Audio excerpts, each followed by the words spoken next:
Dust never really settled in Dry Creek. It simply waited, coiling low along the boardwalks like a living thing, patient and watchful as the men who walked through it. The town had the look of something God had started and then thought better of. A general store with a cracked facade, a livery stable that smelled of sorrow and old leather, and one church whose bell had gone silent 3 winters past. Into this half-forgotten place rode Clara Wren, 23 years old, with a carpet-bag, a dead mother's brooch pinned to her collar, and a schoolteacher's contract that promised $8 a month and a roof over her head. The roof, as it turned out, belonged to Harlan Cole. Cole was what Dry Creek called a substantial man. He owned the eastern grazing lands, the water rights on Bitter Creek, and more quiet influence than any badge in the territory. He was not old, 42 perhaps, and carried himself with the particular arrogance of a man who had never been told no by anyone he respected. He stood on the porch of the ranch house the evening Clara arrived, watching her climb down from the stage, and something behind his eyes shifted, the way a shadow crosses sunlit ground. "Miss Wren," he said, tipping his hat with the precision of a man performing courtesy rather than feeling it. "Welcome to Cole Ranch. Your room's in the East Wing. Supper's at 6. We don't keep late hours here." Clara thanked him with careful politeness, the kind a woman learns when she travels alone. Bright on the surface, armored underneath. She noticed the way his eyes moved over her like he was appraising livestock at auction, and then she tucked that observation away, deep, beside the little folding knife she kept in her skirt pocket. The weeks that followed were ordinary in the way that pressure is ordinary, invisible until something cracks. Clara taught the 6 children of Dry Creek their letters and arithmetic each morning in the one-room schoolhouse. In the evenings, she kept to her room, reading by candlelight, writing letters to a friend in Santa Fe who would never quite understand what Clara tried to describe. Cole watched. He found reasons to appear: a loose shutter, a question about the children's progress, a plate of food delivered personally when the housekeeper was away. Each visit was proper enough, individually. Together, they formed a pattern Clara recognized the way an animal recognizes a closing fence. Then came the night of the autumn storm. The lightning had been splitting the sky over the mesa for hours when Cole knocked at her door after midnight, his boots wet with rain, his breath carrying the sharp bite of whiskey. She opened it only a crack. The firelight from the hallway carved his face into something she did not want to read. "It's late, Mr. Cole," she said. Her voice was steady. It cost her something to make it so. "A man gets lonesome," he said, and pushed the door wider. What followed was not loud. It did not need to be. He crossed the threshold without invitation, his hand reaching for her arm, and Clara Wren, schoolteacher, daughter of a Methodist minister, a woman who had been told her whole life to be small and gentle, screamed. Not loud, not shrill. It came from somewhere older than her voice, a sound like a hawk's cry over open country, short, fierce, and unreal enough to cut through the storm. She pulled back, her shoulder striking the washstand, water splashing cold across the floorboards. "You will not," she said. And her voice now was something different, not loud, absolute, like a sentence carved in stone. Cole froze.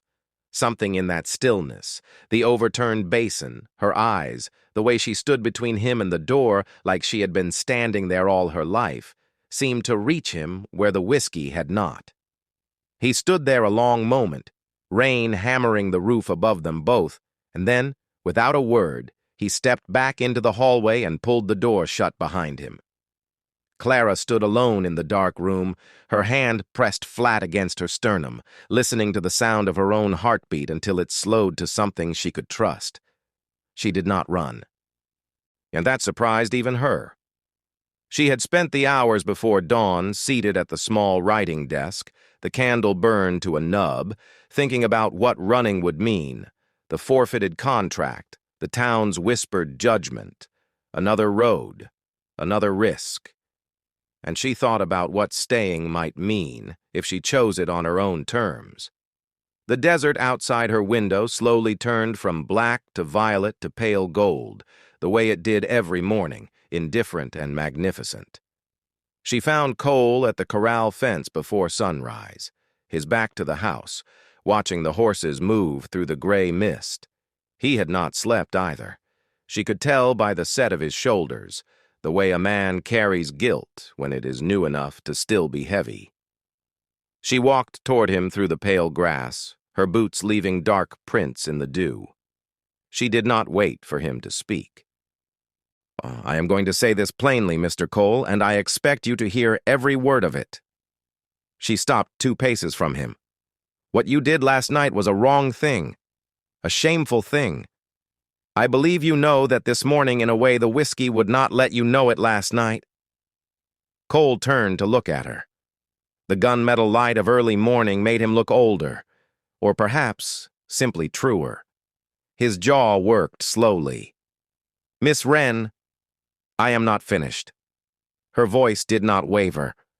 "I will not be leaving Dry Creek. Those children need a teacher, and I made a promise to them, and I do not break promises. But I will tell you this. If you ever again mistake the roof above my head for a claim upon my person, I will walk into town, speak to every soul in it, and then ride to the county seat and speak louder. Are we understood?" The horses moved softly in the mist behind him. Somewhere far across the mesa, a single crow called out and fell silent. Harlan Cole looked at this woman standing in the dawn light. Small against the open country, immovable as the red rock formations that had outlasted every storm this territory had ever known. And something in him, some old calcified thing, began quietly to come apart. "We are understood," he said, and then with great difficulty, as though the words were being pulled from somewhere they had never been used before. "I am sorry, Miss Wren. I am deeply sorry." She studied him the way you study a river crossing, not trustingly, but honestly. Then she gave a single nod, turned, and walked back toward the schoolhouse through the pale desert morning. And they say Dry Creek changed slowly after that autumn. The way most things in the high desert change, not all at once, but grain by grain, like sand giving way beneath a patient wind. Cole sold 2 parcels of grazing land to young homestead families the following spring. He fixed the church bell in December, though no one ever knew exactly why. Clara Wren stayed 4 years, until 12 children had learned to read, and 3 of them had gone on to school in Santa Fe. She left with her head up and her carpetbag fuller than she'd arrived, not with wealth, but with the particular dignity of a woman who had stood her ground in a hard place and found the ground was worth standing on. And the people of Dry Creek would tell the story for years afterward, not with scandal, but with a quiet kind of reverence, of the schoolteacher who screamed gently in the dark and in doing so made a little more room in the world for decency. In the end, the West was not won by guns alone. Sometimes it was won by a single voice, steady and clear as water finding its way through stone. Thanks for staying to the end. Where are you watching from?